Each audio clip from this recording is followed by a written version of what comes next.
Field weapon हो, जिससे कि वो मतलब न्यूक्लियर वेपन हो डेटरेंस के लिए, लेकिन वो एक बड़ा ब्लास्ट पैदा नहीं करे और वो एक कंट्रोल ब्लास्ट करे, जिसे बोलते हैं आयनाइज रेडिएशन।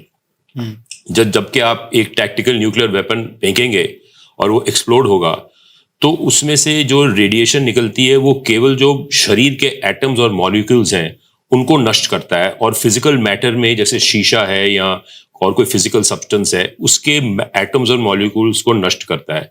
तो वो जो रेडिएशन है वो बहुत कंट्रोल्ड हो जाता है।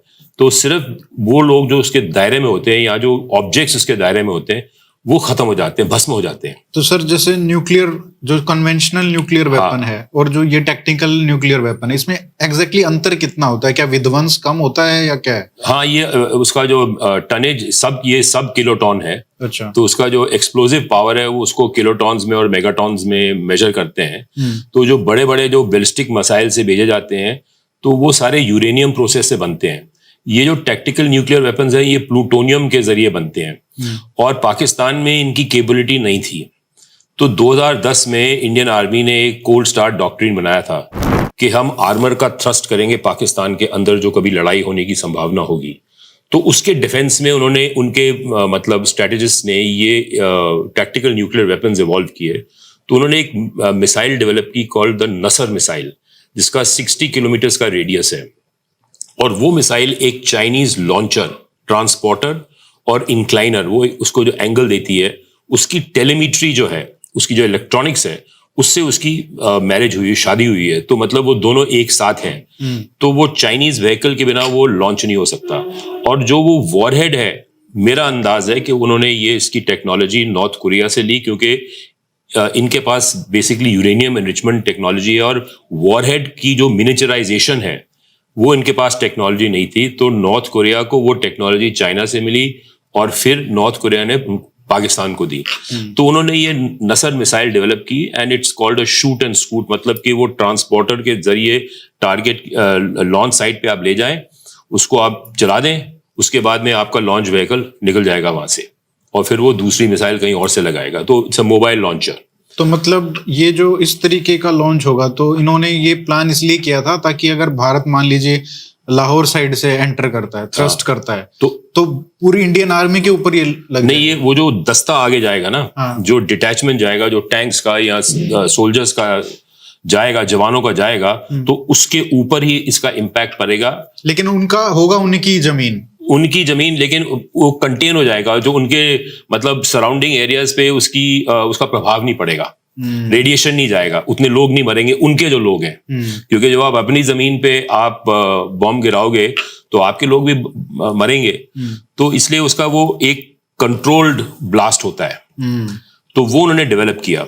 तो ये एक डेटरेंस का वेपन है, मतलब इसको चलाने की संभावना कम है, क्योंकि कोई नहीं चाहेगा कि मैं अपनी सेना भेजूं और फिर ये मतलब ऊपर से ये मिसाइल्स की बमबारी हो और मेरे 25-50 हजार लोग एक साथ में मर जाएं, पूरी डिटैचमेंट मर जाए। तो इस अगेंस्ट देम। अब अमेरिकन कोई बैटल ग्रुप हो, कैरियर बैटल ग्रुप हो वहां पे अरब की खाड़ी में, तो वो 60 किलोमीटर की लैंड से up to a distance of 60 kilometre वो मिसाइल जा सकती है, और एयरक्राफ्ट कैरियर को आपने टारगेट कर दिया तो वो न्यूक्लियर ब्लास्ट हो गया। तो nuclear blast is a nuclear blast even if it is a contain nuclear blast, क्योंकि पर उसकी साइकोलॉजिकल इम्पैक्ट होती है ना। तो साइकोलॉजिकल इम्पैक्ट के साथ में फिर वो लोग सोचते हैं 10 बार कि भाई हम अटैक करें ना करें। पाकिस्तान में आएंगे और इंडस नदी के पश्चिमी तट पे आपकी सेना का सामना करेंगे। तो इसका मतलब ये है कि आपका देश जो है वो मिडिल ईस्ट के पॉलिटिक्स में सीधा सक हो जाएगा, अंदर उसको आप सक कर देंगे। तो जो आप ये चाहते हो तो इसके बारे में आप सोच लो, और उसके जो अंजाम और हो सकते हैं, क्योंकि बड़ा डायनामिक चेस बोर्ड है। और अमेरिकन फिर क्या करेंगे? एम्बेसडर ने सैटेलाइट फोटो दिखाया, उसने कहा कि madam it's your choice, what do you want to do. तो मिसेस गांधी ने फिर she agreed to the ceasefire, क्योंकि रशियंस ने कहा कि फिर हम आपकी गारंटी नहीं कर पाएंगे कि कल को यहाँ पे अमेरिकन आर्मी आ जाए लड़ने के लिए, क्योंकि वो तेल की बात है।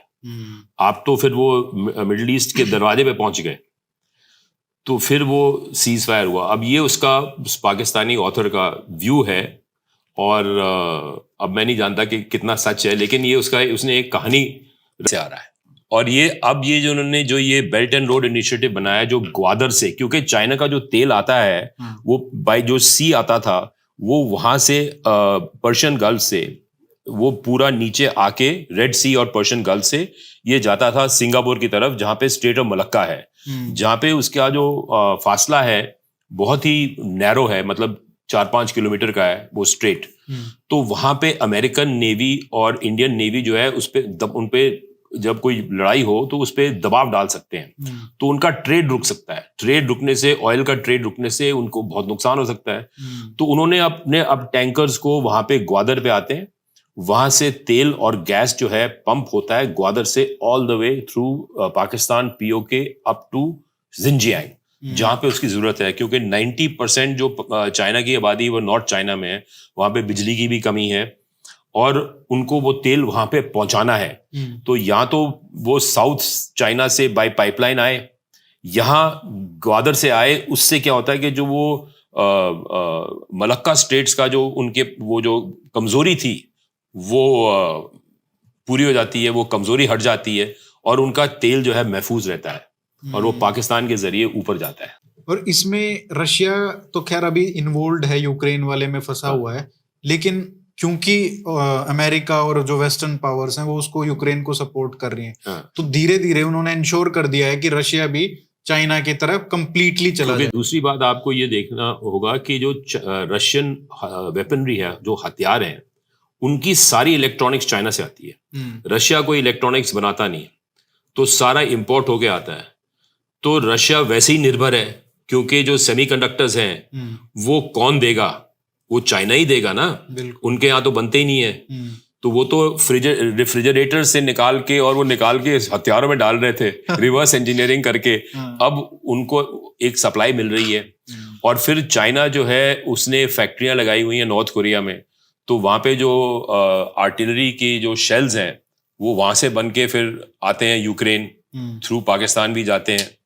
तो ये मतलब रशियंस को सप्लाई करने के लिए यूक्रेन थिएटर में, तो ये सारा जो दारोमदार है ये चाइना ने किया है। अस्सलाम वालेकुम दोस्तों, 2010 के बाद इंडिया ने कोल्ड स्टार्ट डॉक्ट्रिन जो स्टार्ट की थी, ये था कि पाकिस्तान लंबाई में ज्यादा है, चौड़ाई में कम है, तो आप एकदम से हमला करके पाकिस्तान को दो हिस्सों में कन्वर्ट कर सकते हैं। पाकिस्तान ने जवाब में टैक्टिकल न्यूक्लियर वेपन इजाद कर दिया और दोस्तों ये टैक्टिकल न्यूक्लियर वेपन नसर मिसाइल में इस्तेमाल हो रहा था। और देखिए कि उस मिसाइल के बाद पाकिस्तान इम्प्रूव कर रहा है और इससे इंडिया को काफी ज्यादा मसाइल हो रहे हैं। इंडिया हमेशा ही पाकिस्तान के न्यूक्लियर मिसाइल पर प्रोपेगेंडा करता है, क्योंकि इससे ही सबसे बड़ा खतरा है और वार जो रुकी हुई है, और दोस्तों वो सिर्फ इन न्यूक्लियर वेपन से ही रुकी हुई है। टैक्टिकल न्यूक्लियर वेपन से आप बहुत बड़े बड़े कारनामे कर सकते हैं। आप खुद सोचे कि एक अमेरिकन एयरक्राफ्ट कैरियर आता है और वो आकर पूरा लीबिया तबाह करके चला जाता है। शाम के लिए भी एक आता है, अफगानिस्तान के लिए भी आता है और इराक के लिए भी। पूरे एक एयरक्राफ्ट कैरियर को तबाह करने के लिए आज तक कोई भी इतना बड़ा मिसाइल नहीं बन पाया जो उसे तबाह कर सके, उसकी मोटी शील्ड को खराब कर सके। तो पाकिस्तान के ये जो टैक्टिकल न्यूक्लियर वेपन है ये 60 किलोमीटर के अंदर ही काम कर सकता है। दोस्तों इसका दायरा बहुत ही कम होता है, यानी 60 किलोमीटर तो आप दूरी